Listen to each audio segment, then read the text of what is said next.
Assalamualaikum warahmatullahi wabarakatuh. Salam jumpa kembali untuk seluruh sahabat-sahabat YouTuber, sahabat media, serta para pemirsa dan seluruh para pendengar, para penggemar di seluruh tanah air Indonesia, di Jakarta, Jakarta Selatan, termasuk daerah Kukusan, PJ Depok.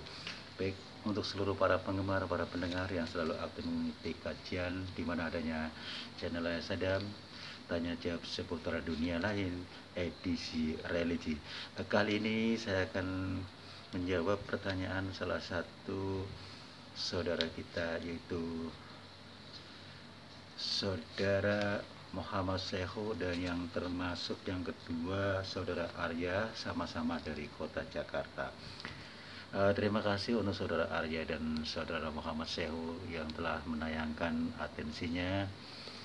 Mari kita sama-sama mengkaji, baik untuk seluruh sahabat-sahabat di seluruh entero Indonesia maupun di luar negeri sana, termasuk yang terkait dengan adanya pertanyaan saudara Muhammad Sehu dan Arya yang ada di kota Jakarta.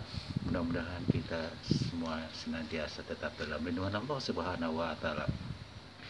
Dan tak lupa pula doaku selalu menyertai Anda semua yang selalu aktif mengikuti kajian. Mudah-mudahan yang sakit diangkat penyakitnya, yang sedang kesulitan Allah memberikan kemudahan-kemudahan, dan yang sedang punya hajat Allah mensegerakan dikabulkannya hajatnya. Mari kita mulai dari pertanyaan yang pertama mengenai serai sebelum bersetubuh. Pertanyaan dari saudara Arya. Yang kedua yaitu Muhammad Sehu yang bertanya tentang mahar dicabut kembali. Yaitu yang pertama, saudara Arya bertanya, saya menikah dengan seorang gadis, dan dalam waktu 1 minggu saya belum pernah menyetubui, bahkan bersetubuh pun tidak. Lalu ia menjatuhkan letaknya, maksudnya menjatuhkan talaknya. Apakah wanita tersebut mempunyai iddah dan berhak atas mas kawin yang telah diberikan?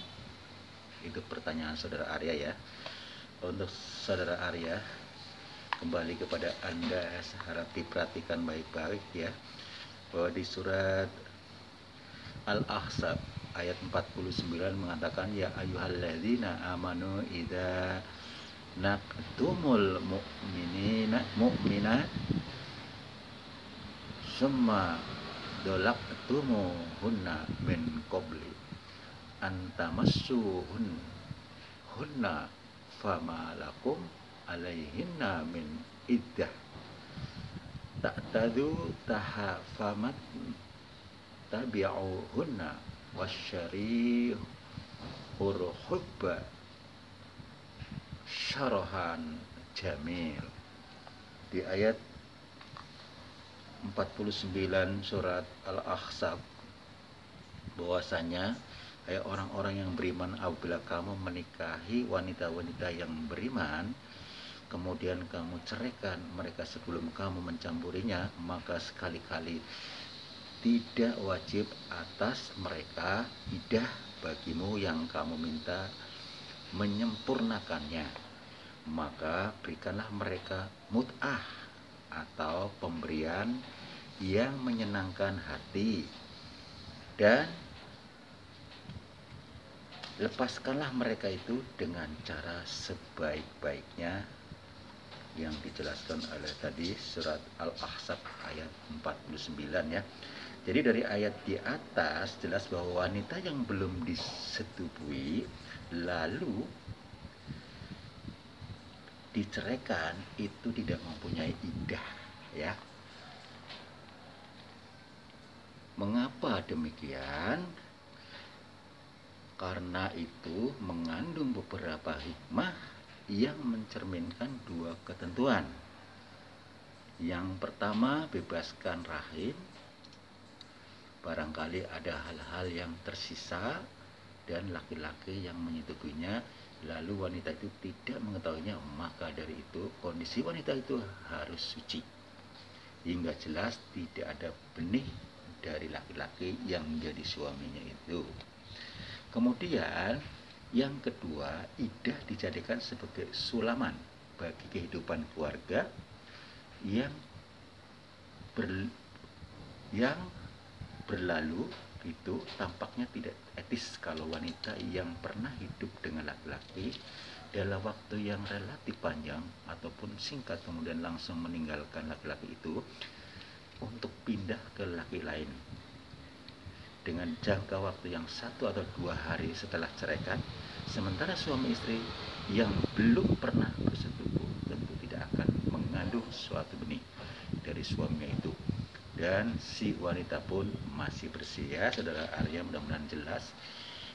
Pertanyaan yang kedua itu saudara Muhammad Sehu, yaitu mahar dicabut kembali. Pertanyaannya itu, orang yang belum 1 minggu menikah kemudian tidak ada cocokan dan ia menghendaki talak, apakah maharnya itu boleh dicabut kembali? Itu pertanyaan saudara Muhammad Sehu ya. Bahwasanya sebagaimana yang dijelaskan di dalam firman Allah Ta'ala yang berbunyi, apabila kamu menceraikan istri-istrimu sebelum kamu menggauli mereka, padahal kamu telah menentukan maharnya, maka bayarlah seperdua ya, dari jumlah mahar yang telah kamu tentukan. Dijelaskan oleh surat Al-Baqarah ayat 237. Kemudian fuqaha juga terdapat apabila suami menceraikan istri sebelum terjadi aktivitas seks ya, sedangkan ia telah menentukan jumlah mahar yang dijanjikannya, maka pihak suami boleh meminta kembali separuh dari jumlah mahar yang sudah ditentukan.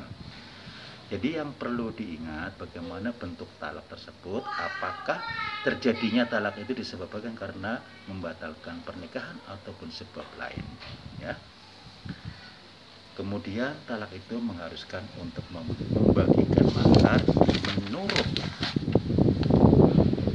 Ibnu Said, maksud saya menurut Ibnu Rusyid adalah bila perceraian itu terjadi atas kehendak suami dan bukan dari pihak istri, misalnya si istri sudah tidak suci lagi atau telah hamil dan lain sebagainya, tetapi bila talak tersebut karena faktor fasak dan bukan karena telah secara murni, maka maksudnya dan bukan karena talak secara murni, maka tidak diwajibkan untuk membagikan mahar. Sedangkan persoalan tersebut tidak diperselisihkan oleh para fuqaha. Sebab yang membuat terjadinya perpisahan itu memang dari faktor fasak, bukan atas kemauan siapa-siapa. Memang dari faktor fasak bukan atas kemauan siapa-siapa ya. Tetapi mazhab Zahiri yang tidak sependapat dengan adanya persyaratan itu, tuntutan suami atau istri, lalu mereka berpendapat bahwa setiap talak tersebut terjadi akibat dari kehendak itu karena faktor fasak, itu bukan sebab lain, maka tidak ada pemarohan mahar atau tidak ada pembagian mahar ya. Demikianlah untuk saudara Sehu maupun saudara Muhammad Sehu ya, maupun saudara Arya yang ada di kota Jakarta. Mudah-mudahan Anda jelas paham atas jawaban dari saya tentang mengenai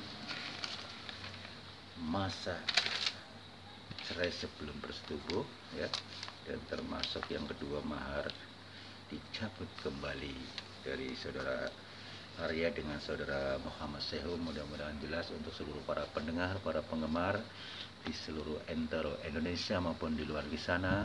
Mudah-mudahan ini dapat membantu Anda semua untuk menambah wawasan mengenai cerai sebelum bersetubuh dan termasuk mahar dicabut kembali, agar kita dapat bisa memahami. Biasanya memang di lingkup masyarakat ada yang masih bingung ya. Silakan Anda pahami kembali penjelasan jawaban dari saya atas pertanyaan saudara Arya, ini bagus sekali ya, termasuk Muhammad Sehu, agar kita supaya memiliki ilmu pengetahuan tentang agama ya. Demikianlah saudara pendengar di seluruh tanah air Indonesia maupun di luar di sana. Karena waktu sudah kami harus turun dari udara. Insya Allah kita jumpa lagi di waktu yang sama dengan acara Sama Tanya Jawab Seputar Dunia Lain edisi religi. Apabila ada salah-salah kata baik sengaja tanpa sengaja, saya pribadi mohon maaf. Wassalamualaikum warahmatullahi wabarakatuh. Ihdinas syiratal mustaqim.